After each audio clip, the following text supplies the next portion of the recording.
Everyone, welcome to Naira study hub. आप सब कैसे हैं? आई होप कि आप सभी अच्छे होंगे और अपनी स्टडी को कंटिन्यू कर रहे होंगे। फ्रेंड्स, आज का जो ये लेक्चर हो जाता है, ये लेक्चर नंबर 4 हो जाता है और चैप्टर आपका कौन सा हो जाता है? तो चैप्टर फर्स्ट हो जाता है। चैप्टर फर्स्ट जो आपका हो जाता है उसका नेम हो जाता है अनुपात, समानुपात, अनुलोम एवं प्रतिलोम समानुपात का अर्थ।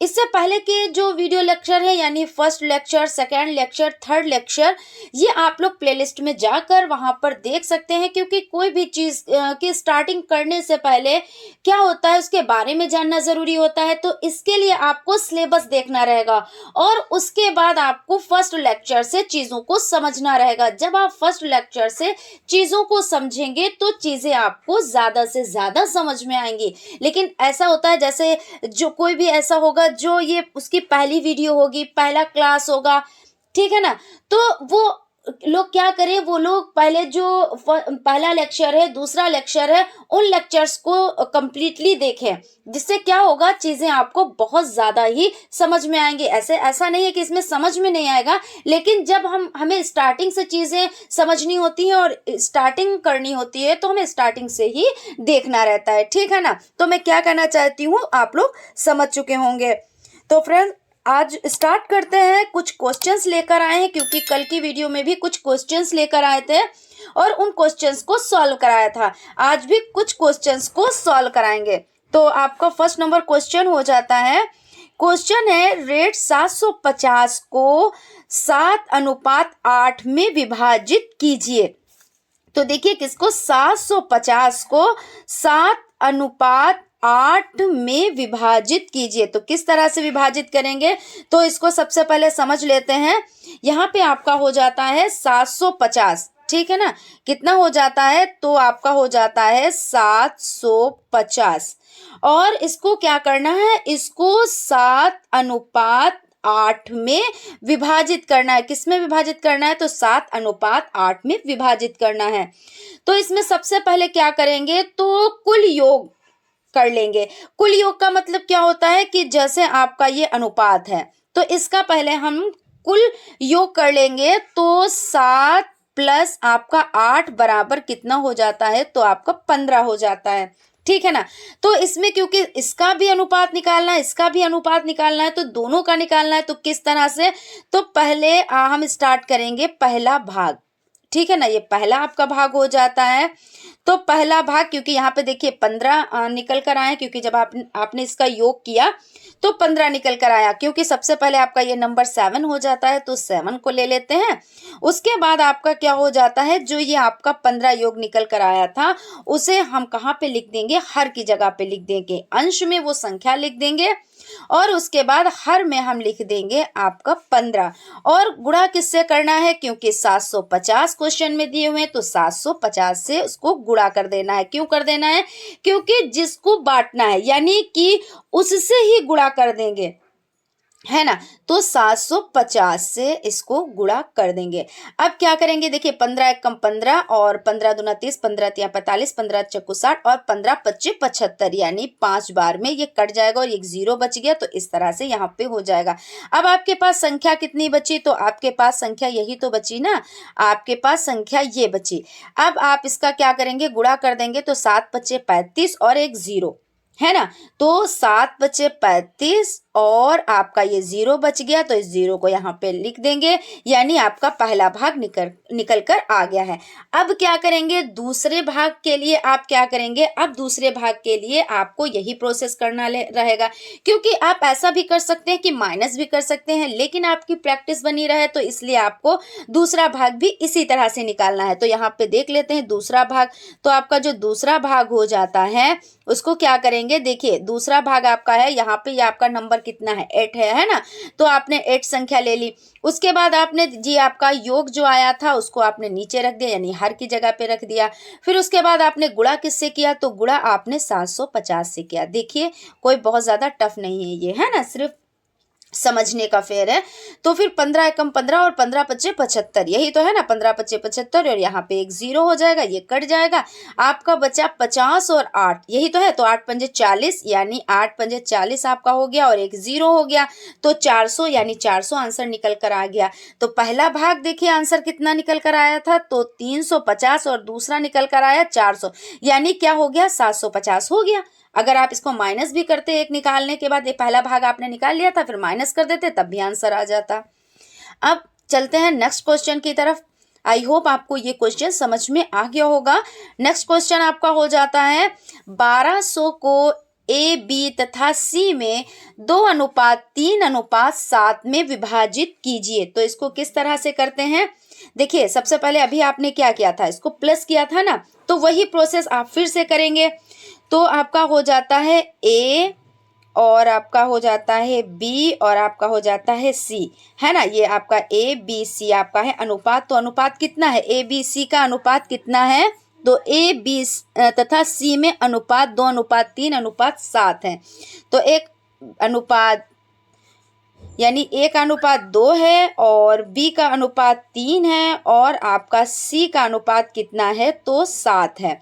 अब आप इसको जब प्लस कर लेंगे, आप इसको क्या करेंगे, 2 + 3 + 7, तो टोटल कितना बना, तो 2 3 5 और 7 12 है ना। तो 12 आपका ये यहाँ पे आंसर निकल कर आ जाता है, यानी इसका टोटल निकल कर आ जाता है, अभी आंसर नहीं निकल कर आया है।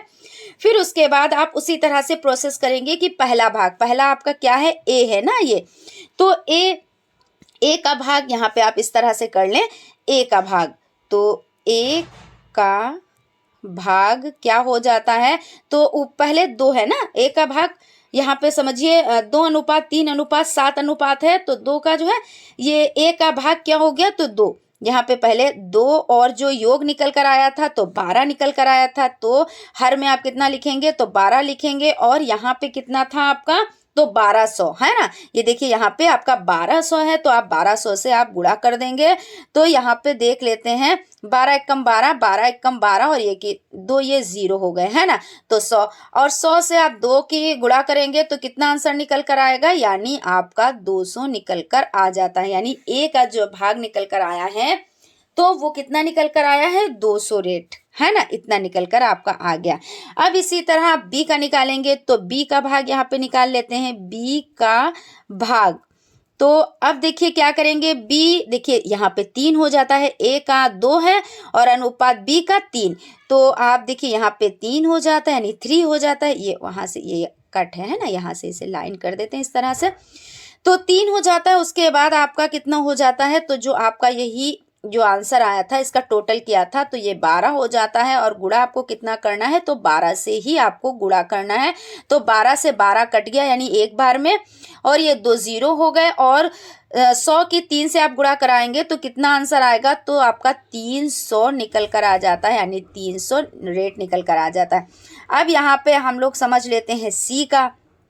तो सी का देखिए कितना है, तो ए का 2 हो गया, अनुपात बी का 3, अनुपात और सी का 7। तो इसके लिए अब क्या करेंगे, तो यहाँ पे लिख लेंगे सी का भाग, है ना, सी का भाग।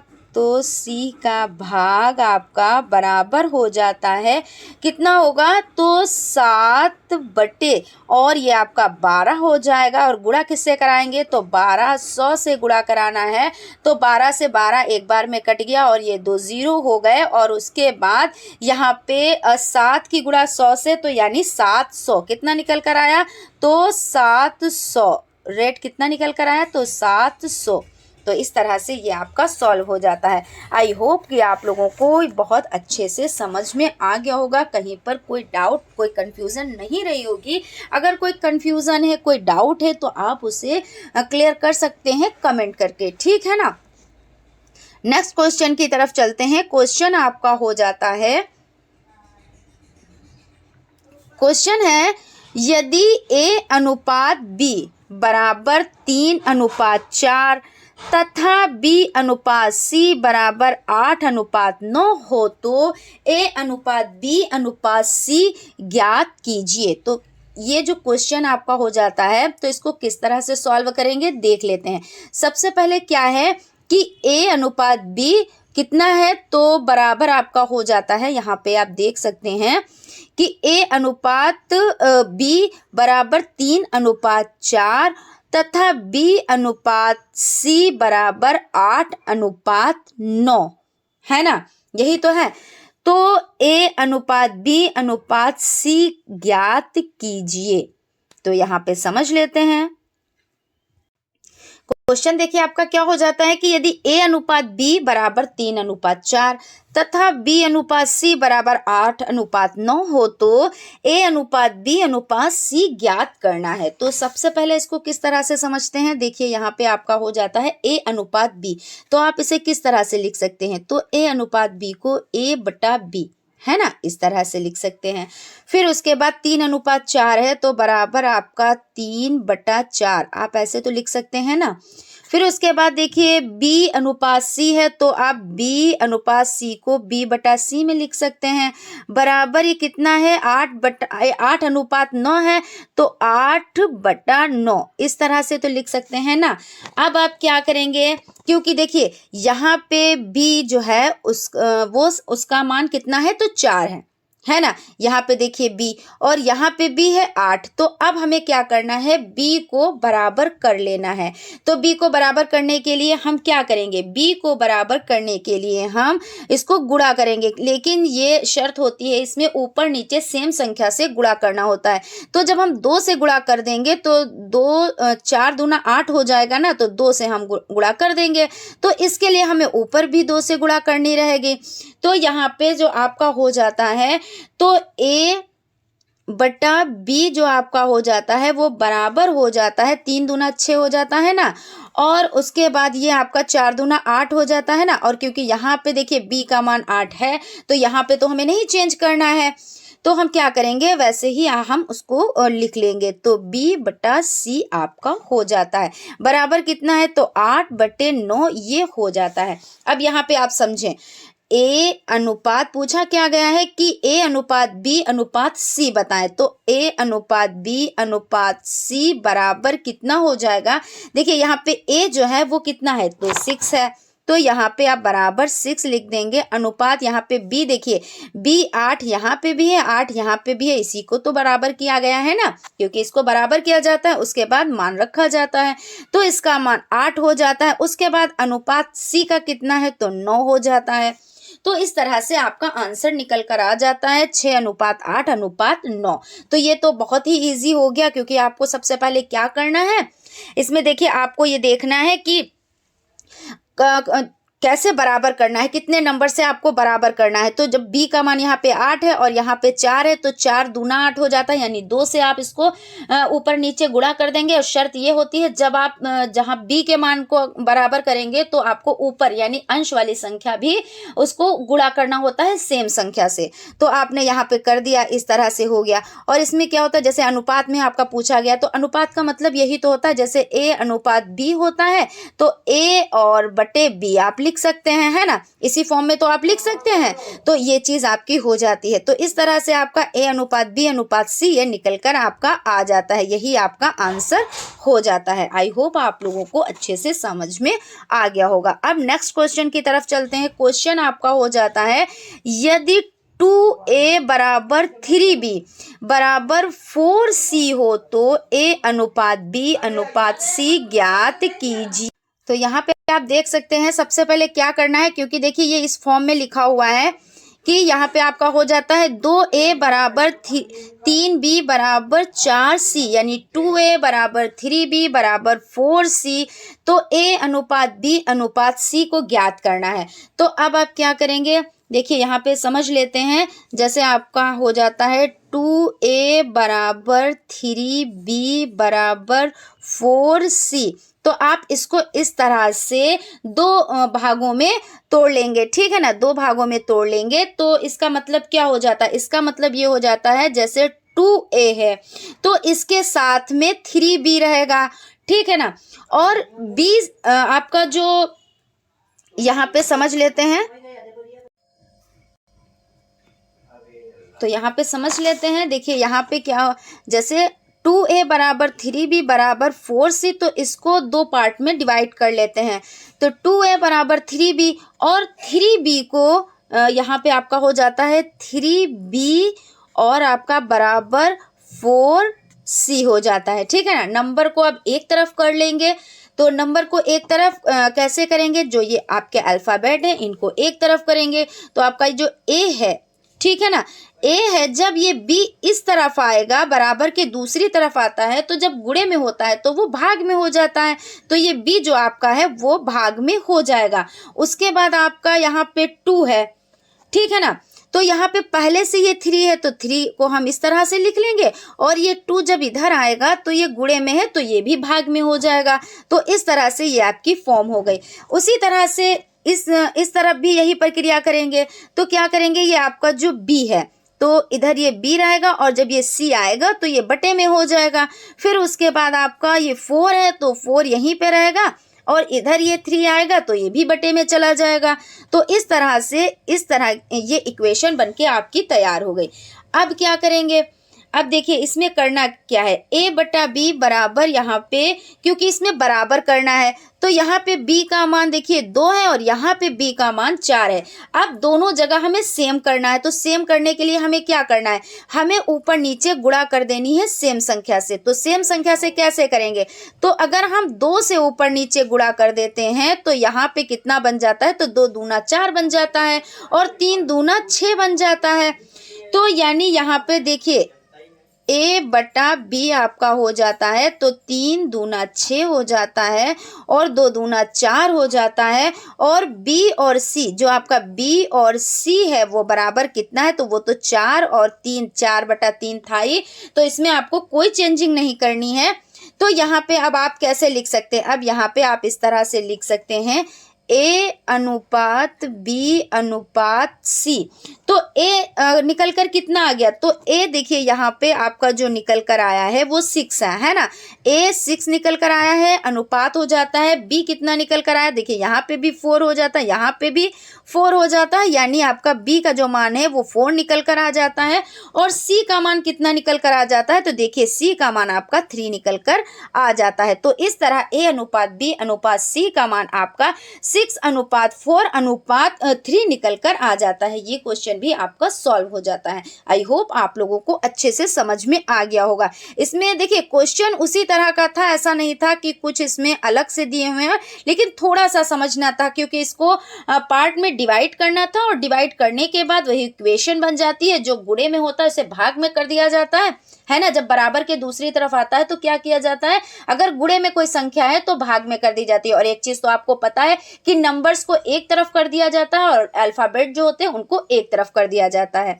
तो ये सारी प्रक्रियाएं तो आप लोग बहुत अच्छे से ही जानते हैं, तो आप लोगों के अच्छे से समझ में आ गया होगा। अब देख लेते हैं क्वेश्चन आपका हो जाता है, ये आज की सीरीज का लास्ट नंबर क्वेश्चन है, a का 15% बराबर b का 20% हो तो a अनुपात b ज्ञात करो। अब जहां पे का आपने बोर्ड मास पढ़ा है, ठीक है ना, तो आप जानते हैं कि का मतलब क्या होता है। का मतलब होता है आपका ऑफ, और उसका मतलब क्या होता है, यानी गुणा कर दो, है ना। यहाँ पे का लगा हुआ है यानी गुणा करना है, और ये जो सिंबल आपका बना है, प्रतिशत का सिंबल जो बना होता है, इसका मतलब क्या होता है, ये 100 होता है, ये 100 दर्शाता है ना, यही चीज तो होती है। तो जब आपको ये सब चीजें पता है तो इसमें तो बिल्कुल भी कोई दिक्कत होगी ही नहीं। अब कैसे क्या करेंगे आप देख लें। जैसे आपका हो जाता है a का 15%, तो a का मतलब गुणा 15% यानी 15, और प्रतिशत का मतलब 100, तो बट्टे 100 हो जाता है। बराबर यहाँ पे क्या है, तो b है, और b और का मतलब b का, तो का मतलब गुणा, और 20 है ना, 20 और बटे में कितना, क्योंकि प्रतिशत है तो 100। ये हो गया, आपकी ये क्वेश्चन बनके तैयार हो गई।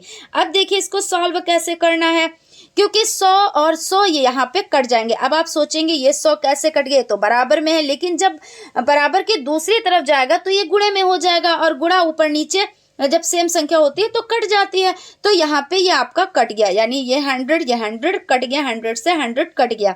अब जो बचा है नंबर वो देखिए, ये आपका हो जाता है a गुणे 15, यही तो बचा, और बराबर में कितना बचा, तो b गुणे 20, यही तो बचा ना। ये आपका बच गया। अब देखिए आपके जो नंबर्स हैं वो एक तरफ करने हैं और जो अल्फ़ाबेट है वो एक तरफ करने हैं। तो कैसे करना, आपका ए हो जाता है और बराबर के इधर जब ये बी आएगा तो ये गुणे में है तो किस में हो जाएगा, तो ये भाग में हो जाएगा। फिर उसके बाद आपका बराबर हो जाता है और 20 देखिए ये पहले से यहाँ पे है तो जो पहले से होता है वो अपनी जगह पे रहता है, तो यहाँ पे आपका 20 हो जाता है और ये 15 उठ कर इधर आएंगे ना, बराबर के इधर जब आएंगे तो ये गुणे में थे तो ये किस में हो जाएंगे, तो ये भाग में हो जाएंगे। तो इस तरह से ये आपकी इक्वेशन हो गई। अब इसको आप क्या करेंगे, अब आप इसको कट करेंगे, काटेंगे इसको, किस से कट जाएगा, तो ये 5 से कट जाएगा, क्योंकि देखिए 5 तियां 15 और 5 चक्कू 20, यही तो हुआ ना। तो यानी आपका जो यहाँ पे देख लेते हैं 4/3। अब आप इसको कैसे लिख सकते हैं, A अनुपात B और बराबर आपका कितना है, तो 4/3। ये आपका आंसर निकल कर आ जाता है। कितना निकल कर आ जाता है, तो 4/3 आपका आंसर निकल कर आ गया है। तो फ्रेंड्स आज यहीं तक, क्योंकि कुछ क्वेश्चंस को हम लोगों ने कल भी सॉल्व किया था, आज भी कुछ क्वेश्चंस को सॉल्व किया है और आपका 1 से 2 वीडियोस आपकी इस जो ये आपका चैप्टर फर्स्ट है इसमें और रहेंगी, उसके बाद आपका सेकंड चैप्टर चलेगा। तो इसको पहले बहुत अच्छे से समझ लें, बहुत अच्छे से प्रैक्टिस कर लें, नोट्स बनाते हुए चलें, क्योंकि बिना नोट्स के आप लोग रिवीजन कैसे करेंगे, प्रैक्टिस कैसे करेंगे। और कहीं पे कोई चीज़ समझ में नहीं आती है तो आप लोग कमेंट कर सकते हैं, हम उसका रिप्लाई आप लोगों को ज़रूर से ज़रूर देंगे। क्योंकि देखिए अगर आपको कोई डाउट है, कुछ क्लियर नहीं हो पाया है, तो जब तक आप कमेंट नहीं करेंगे तब तक हम कैसे समझेंगे कि कहाँ पे आपको कोई डाउट है। ठीक है ना। तो मिलते हैं नेक्स्ट क्लास में, तब तक आप लोग अपना ख्याल रखें और स्टडी को कंटिन्यू करें। Thank you.